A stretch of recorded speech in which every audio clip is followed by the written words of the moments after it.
Assalamualaikum warahmatullahi wabarakatuh. Perkenalkan, nama saya Putri Andini dari Fakultas Ekonomi dan Bisnis Islam, Program Studi Perbankan Syariah, Kampus IAIN Parepare. Di sini saya akan menjelaskan tentang apa itu sistem ekonomi.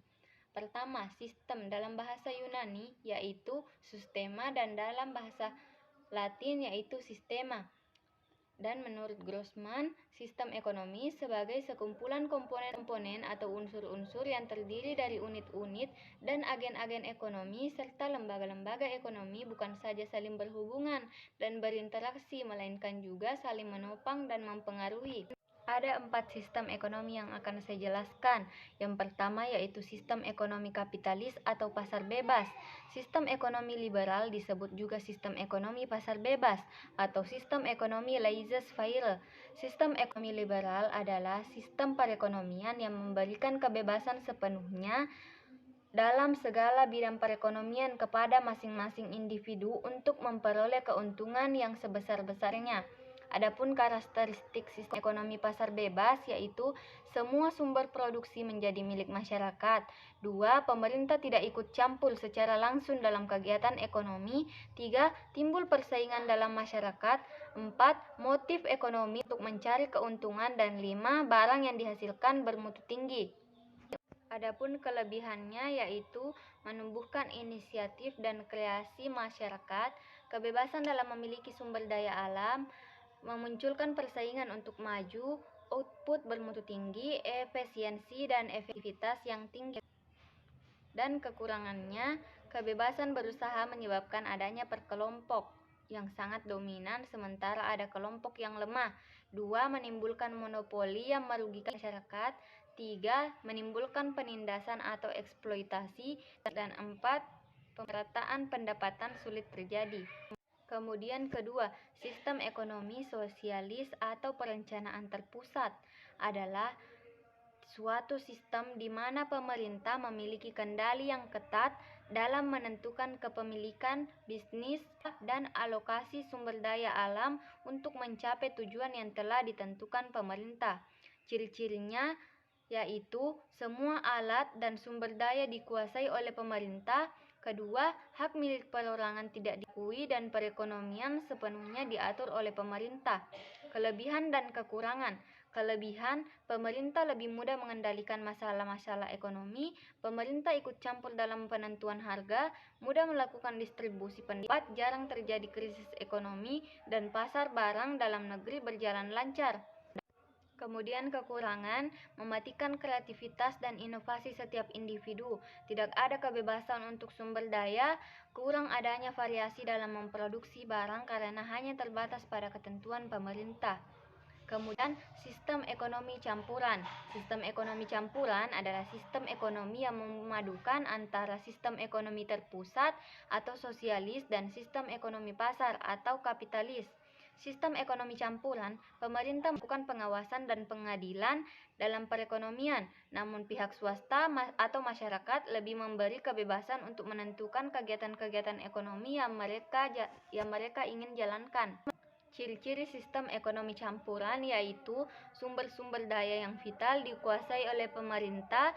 Pemerintah menyusun peraturan, perencanaan, dan menetapkan kebijaksanaan di bidang ekonomi. Swasta diberi kebebasan di bidang ekonomi dalam batas kebijaksanaan ekonomi yang ditetapkan pemerintah. Hak milik swasta atas alat produksi diakui asalkan penggunaannya tidak merugikan kepentingan umum. Pemerintah bertanggung jawab atas jaminan sosial dan pemerataan pendapatan. Jenis dan jumlah barang diproduksi ditentukan oleh mekanisme pasar.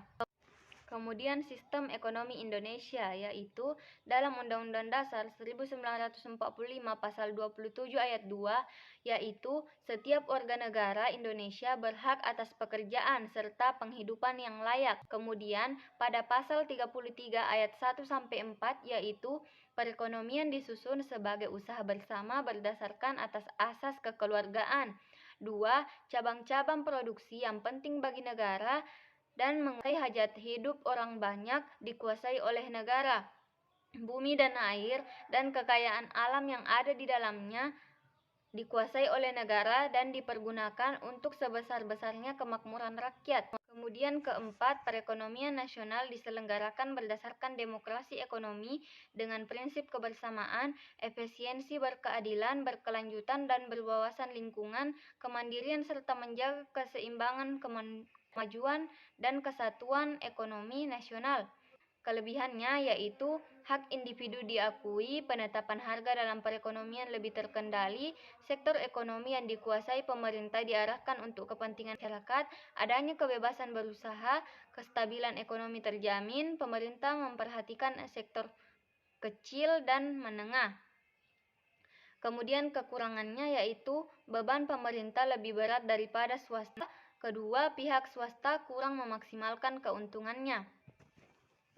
Kemudian sistem ekonomi Islam. Sistem ekonomi Islam merupakan sistem yang didasarkan kepada ajaran dan nilai-nilai Islam yang bersumber dalam Al-Quran dan hadis. Adapun bapak ekonomi Islam yaitu Ibnu Khaldun. Ekonomi sama artinya dengan al-istishad. Tujuan ekonomi Islam yaitu mencapai kebahagiaan dunia dan akhirat atau falah melalui satu tatanan kehidupan yang baik dan terhormat. Kemudian tujuan falah ekonomi Islam yaitu aspek mikro dan makro, dunia dan akhirat. Tujuan utama syariah Islam adalah mencapai kesejahteraan manusia yang terletak pada perlindungan terhadap 5 kemaslahan atau ashatibi. Di dalam sistem ekonomi Islam terdapat kebebasan individu, ketidaksamaan ekonomi merupakan hal yang wajar, kesamaan sosial dan jaminan sosial, distribusi kekayaan secara meluas. Adapun kelebihannya yaitu menghargai kebebasan dan hak asasi manusia, pemerintah tidak memiliki kendali penuh dalam bidang ekonomi, tidak ada penumpukan kekayaan yang berlebihan, mekanisme pasar diawasi dengan luas dan ketat. Setiap tindakan didasari dengan niat untuk kebaikan. Kekurangannya yaitu lambatnya perkembangan literatur ekonomi Islam, praktik ekonomi konvensional lebih dulu dikenal, pendidikan masyarakat yang materialisme, pengetahuan sejarah pemikiran ekonomi Islam yang tidak ada representasi ideal negara yang menggunakan sistem ekonomi Islam. Sekian materi yang dapat saya sampaikan, lebih dan kurangnya mohon dimaafkan. Wabillahi taufiq wal hidayah. Assalamualaikum warahmatullahi wabarakatuh.